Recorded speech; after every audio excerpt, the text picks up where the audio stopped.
Students in quarantine in a small community with the first confirmed cases of COVID-19 in Chatham-Kent schools. Plus, only 2 weeks until the U.S. election, many Americans voting already. We'll take a closer look at how it's playing out for our neighbors across the river in the crucial battleground state of Michigan. Nice splash of color in Windsor today. The sun shining bright, but a strong wind warning in effect for western Lake Erie with the potential for flooding along the shoreline. A low risk of thunderstorms in Windsor, Essex tonight. Colette Kennedy breaks it all down in her forecast. I'm Chris Hensing. Thanks for joining us. Dozens of students are quarantining in Chatham-Kent tonight. The area's health unit says that the first in-school cases of COVID-19 have been confirmed. Our Katerina Georgieva on the ripple effect in the small community of Blenheim. It happened within the span of 2 days. 3 schools dealing with the threat of COVID-19. And for a small community like Blenheim, that's significant. 44 students and 9 staff members at this school, St. Anne Catholic Elementary, have been asked to go home and self-isolate. The board has confirmed 2 positive COVID-19 cases here, but won't say whether that's among students or staff members because of the size of the school. Meanwhile, a probable case in the school community led Chatham-Kent Public Health to send students home at Harwich-Raleigh Public School and Blenheim District High School, 41 in total. But the school board has released 3 different tallies in the last 24 hours, only adding to the confusion. Chatham-Kent as a whole hasn't seen nearly as many cases as Windsor, Essex, with only 7 confirmed active cases today. But with the situation at the schools, members of the community are digesting the news in different ways. It's a safe place, and I'm shocked because as far as I'm concerned, the schools had all their protocols in place and the buses, and I'm totally shocked by that. Honestly, I'm not a concerned parent. I feel like, it is in the public. However, we just all need to do our part and wash our hands and stay healthy. They're staying right on top of it. However, I really feel bad for the kids. But I believe that Chatham-Kent, when compared to other places in Ontario, is really top-notch. They're doing their job, and I feel safe. Both Lambton-Kent District School Board and the St. Clair Catholic District School Board say they're working closely with public health officials and taking direction from them. The Catholic Board says communication from the health unit has been strong. It's unnerving when you have a positive case, that they should know that public health would be in touch with them if they have any concerns or if they need to take any action. So if you haven't heard from public health, Chatham-Kent Public Health, then there is no need for you to take any action. In addition to students being sent home, the health unit has confirmed that a service provider that works with both school boards has tested positive for COVID-19. That person is now self-isolating and all close contacts have been notified. All affected schools have also been notified, and that includes the 3 schools here in Blenheim that have already had to send some students home. Katerina Georgieva, CBC News, Blenheim. Here in Windsor, Essex, students are still making moves when it comes to what way they're taking class. Some are switching from in-person to remote learning. Others opting to go back to the classroom. Jacob Barker joins us now live. The switch deadline's passed. You've got those numbers. What are we looking at here? Well, Chris, there was a lot of movement in both directions. There's about 24,000 elementary-age students in the Windsor-Essex County District Public School Board and 12,000 in the secondary school system. Of those, 3,855 students requested a change of model.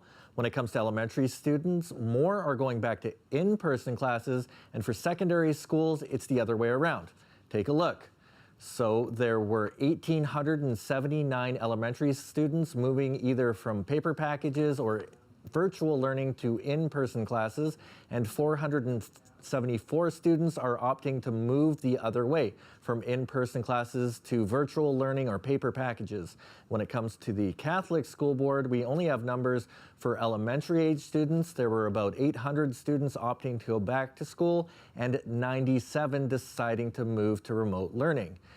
For secondary students, 317 are moving to an in-person adapted model, while 656 are moving to virtual learning from the in-person model. The superintendent told me he found the high school number particularly surprising. They expected more students would have opted to go back to class in high school. He says schools have a couple of weeks to make the changes, and right now they're working on how to staff those changes. So what we're trying to do is minimize the disruption for our students and for our teachers. That being said, there will be some places where we may have to collapse classes, which will result in a new teacher for a student. So class sizes will likely change, Mills says, and they are looking at moving some teachers from virtual to in-person classes. So Jacob, what exactly did you hear about why students are deciding to change things up at this time? Well, Chris, I spoke with several parents about their decisions, whether they are changing streams or not. One parent I spoke with, whose son is in grade 7, told me that working from home was a difficult experience for her son. She says that learning at home was a very challenging thing for him, and he couldn't get back to the classroom fast enough. He needs the connection. He's not learning. He's having a very hard time, and he's struggling very much mentally with anxiety and all kinds of other things that he feels he needs to be in class. So on the other hand, Chris, I spoke with the parent of a high school student. She told me that her son initially really wanted to go back to the classroom as much as possible, but having tried out that in-person model, her son found the schedule to be a bit erratic. It didn't work for my son because it was too unbalanced. He needed he needed things to be more even and consistent. So unfortunately, it just has not worked out for this quadmester for him. And we made the decision to go to virtual because at least he would have 2.5 hours of class 1 and then 2.5 hours of class 2. So those students who are making the change do have a couple of weeks before it comes into effect. In the public school board, the date for elementary students to go back is November 9th, and for secondary students, it's November 12th. Chris? Thanks for this, Jacob. The CBC's Jacob Barker with this story tonight. The downtown Mission may not be downtown for much longer as it looks for a new location. At the end of the day, you know, we heard from our community loud and clear that they did not want us on the main street. And so, you know, we're going to go back to them and say, you know, can you help us not be on the main street? The alternative is, if we don't get rezoning, we can't raise that kind of money. The alternative is we already own the property on Olette and Elliott. So we could build there for much cheaper. That's option 2. Their goal is to get the property here at McDougall Avenue and Shepherd Street East, but they'll need funding, about $5 million. Some zoning bylaws would have to change too, which would allow them to have sleeping quarters.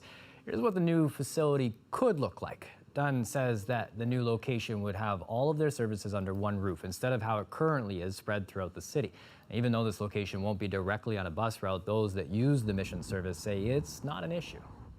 Well, it's a better location. It's better for the people that come here. The Mission is going to look out for you, help you out, guide you in the right direction, and all that good stuff.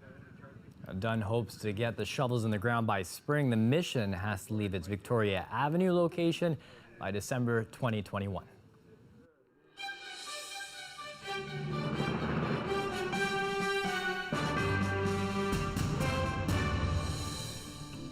This election day, the people of Michigan must stop these anti-American radicals by issuing Joe Biden and his group a thundering defeat at the ballot box. And by the way, it seems to be happening.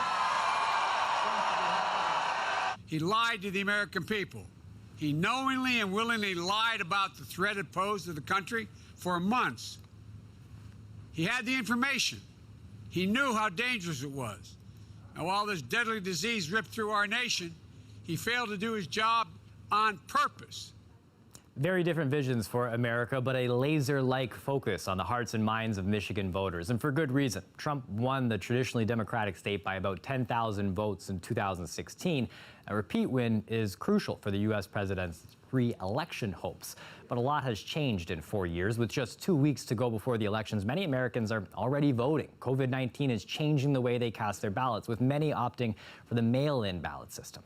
Take a look at some of the numbers here. As of today, 3 million Michiganders have applied for early voting, and over 50% of them have already returned their ballots. To put that in perspective, the total turnout in 2016 in Michigan was 4.7 million people. Let's bring in Jerome Vaughn now. He's the news director at WDET in Detroit. Jerome, thanks for joining us. Good to be with you. And we're going to start here with that early voting. How big a deal is that? And what do you think it means for the election in Michigan? Well, it's a very big deal. Folks are worried about COVID-19. They're worried about going to the polls, and they're worried about having their votes counted. And so they've been taking advantage of absentee ballots as a way to get their votes in early, and make sure that the coronavirus doesn't stop them from having their vote counted. Now, what are the biggest issues that are really driving Michigan voters to the ballot box in 2020? Wow, how many hours do you have, Chris? Really, it comes down to a few things. The economy, always something very big in Michigan. Issues like manufacturing, jobs, those are always crucial things here in Michigan. But there are a number of other issues going on.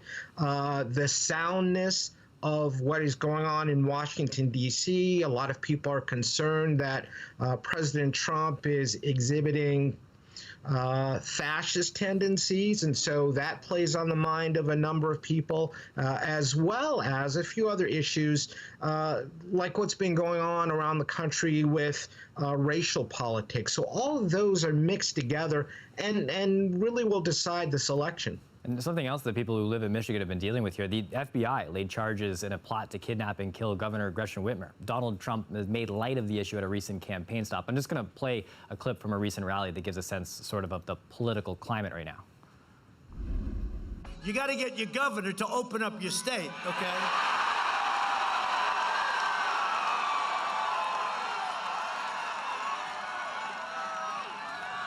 And get your schools open. Get your schools open. The schools have to be open, right?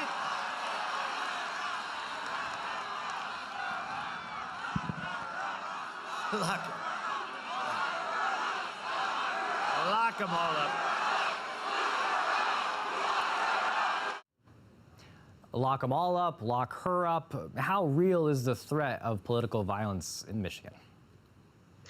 Well, we've seen that the threat is real. Several people have been charged with plotting to kidnap Governor Whitmer, and in some of the statements released during pretrial hearings, execute her because of her shutting down parts of the state to deal with the coronavirus. There's a lot of anger in different parts of the state, different parts of the population over that. President Trump has exacerbated that anger about Governor Whitmer taking control of the situation. And so there are real concerns. Just the other day, there was a rule put out that even though Michigan has open carry laws, that guns will not be permitted at the polls because there's concern about intimidation of voters at the poll. And so I don't think anyone expects there to be violence, but I think people are on guard about it. In your years living and working in Michigan as a journalist, have you ever felt a tension like this before in your state? No, I've been doing this for almost 30 years and have seen many contested races, many political arguments, many political speeches. The mood this time is something very different. There is a lot of anger. There is a lot of misogyny. There is a lot of debate about what is best for the country. And you can really boil it down in many ways, not just here in Michigan, but around the rest of the country to, looking at the issue of wearing a mask. Wearing a mask has become a political statement for many people. Pro-Trump folks not wanting to wear a mask, pro-Biden people wanting to wear a mask. And when you get something as simple as a mask being a dividing line, that really shows how divided the country is.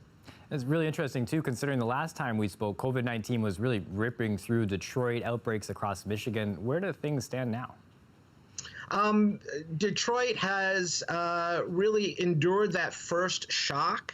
One of the first places in the country to really feel the grip of it and really see hundreds and hundreds of deaths because of this coronavirus. Detroiters have learned that this is a real threat. They've started masking up.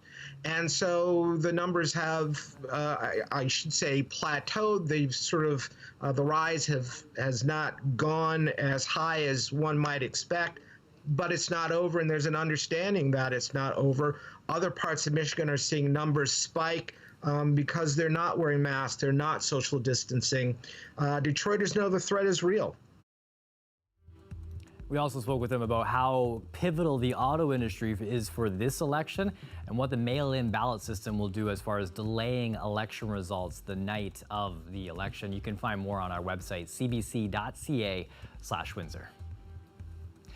The COVID Alert app has been available in this province since the summer. It can warn you that you may have been exposed to someone with a confirmed case of COVID-19. But CBC News has learned that only a fraction of people who caught the virus have been using the app. Our Queen's Park reporter, Mike Crawley, has a story. Roughly 80% of Canadians have a smartphone, so there was great hope that a smartphone app could help in the fight against COVID-19. But ask people at random if they have Canada's COVID Alert app. It's hard to find someone who does. No. How come? Didn't even know about it. No, I don't. How come? I'm busy. I don't feel that compelled to get it. No. How come? Just never heard about it. I have not. How come? Because I keep a good social distance. I tend not to go where there's people, and I don't really see the need. We need more people to download the app. It's a very privacy focused. There's no way that you can be identified. Since the app was launched in late July, Ontario has confirmed some 25,000 cases of COVID-19, but only 5% of those have actually used the app to report their infections. I think there's a bit of a catch-22 here where people are reluctant to download the app because they may not perceive it to be effective. But at the same time, it's not going to be as effective. People don't download it. COVID Alert works when you're within 2 meters of someone else with the app. Your phones exchange encrypted signals via Bluetooth, but no personal details. If one of you later tests positive for COVID-19, you get a special code to enter into the app. Other users you've been close to get an alert that they may have been exposed. Even though the majority of smartphone users have not downloaded the COVID Alert app, public health experts say it still serves a useful purpose. Potentially it's a very large number of people whose behavior has been changed, and we have a difficult time knowing exactly what its benefit is. I suspect it's much larger than those numbers show. We're getting some evidence that it is working. With any kind of digital tool, it takes some time to have uptake and to get trust. The COVID Alert app has been downloaded to some 4.7 million phones across Canada. It's not known how many of those downloads have been to phones in Ontario. Mike Crawley, CBC News, Toronto. Another look outside here, as it's been a pretty nice day in Windsor, Essex, but those strong winds will whip their way across Lake Erie. Colette Kennedy is going to break all these details down next.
Joining us now for a live look at the weather is Colette Kennedy. We saw the beautiful fall colors in Katarina's piece, and outside in Windsor, Essex today, it's just been absolutely gorgeous, but the wind is still something for us to keep an eye on, eh?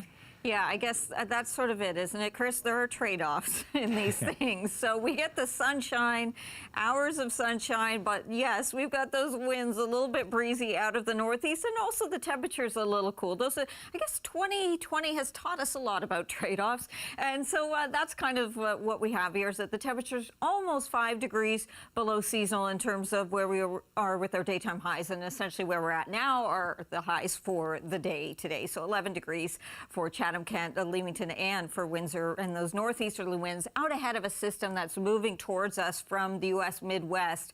The same one that's bringing some snowfall into the northern plains. This is going to be pushing into northern Ontario to make that changeover. I've been doing it each day, kind of one map and then another. So today onto the radar, changing my graphic over to put that snow and that mix back onto this radar as well. So that's moving into northern Ontario. We'll be seeing the rain showers moving in overnight tonight, and some embedded thunderstorms possible as well. So still, it's more a summer-like storm for us in some regard in terms of we're into the warmer sector of this. So that's going to be developing. Now, as this moves through, yes, the northeasterly winds are going to turn more towards a southerly flow. So that's actually going to mean that the morning hours, overnight and tomorrow morning, a little bit on the wet side and certainly some of that cloud cover. I've stopped this here at 8 a.m. Watch what happens. The cold front is going to kind of swing through. It changes the winds a little bit, but we actually get into some clearing here as well. So we're going to see the temperature kind of rising as we go towards the morning hours,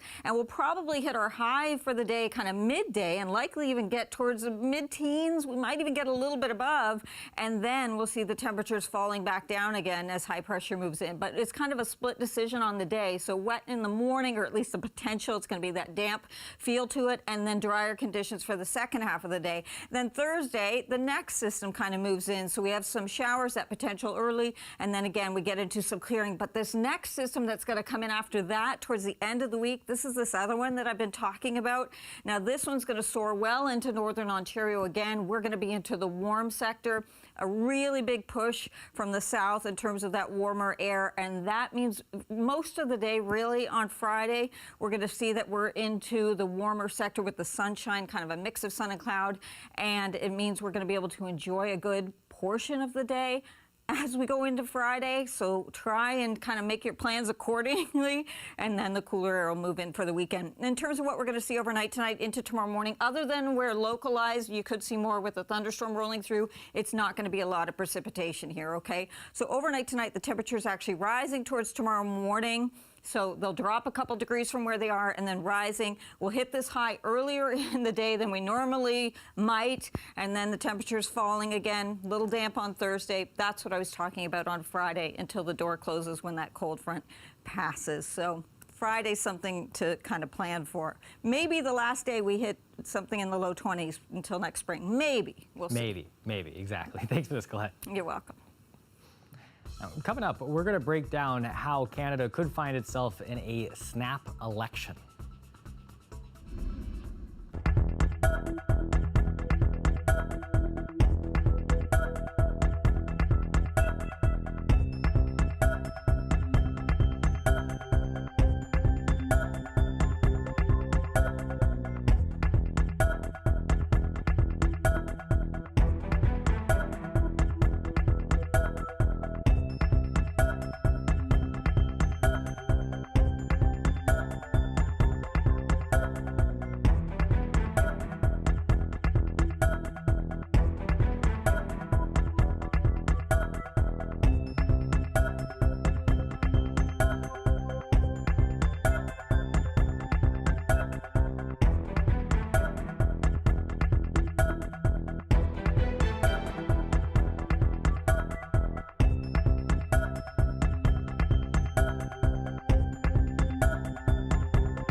Prime Minister Justin Trudeau said today Canadians will go to the polls if his government loses a confidence vote on a Conservative motion that would make a special committee focused on the We Charity controversy. The Conservatives put forward a motion that clearly outlines their lack of confidence in the government. The opposition is going to have to decide whether they want to make this minority parliament work or whether they have lost confidence in the government. The Liberals and Conservatives are at odds over a proposal to create a parliamentary committee to probe the Liberals' pandemic response, including the We Charity. The Trudeau government says the motion to create the committee will be considered a confidence vote, meaning that it could lead to a snap federal election. That led both parties going back and forth in question period today over who will be blamed if an election is called. 6:29 p.m. and that's it for CBC Windsor News. Don't forget, for news anytime, you can go to our website, cbc.ca/Windsor. We're on social media too. You can find us on Facebook, Instagram, and Twitter. We stream that show on Facebook and Twitter every single night. Power and Politics is up next. We're going to join that already in progress. Thanks for watching. Make sure you have yourselves a wonderful evening.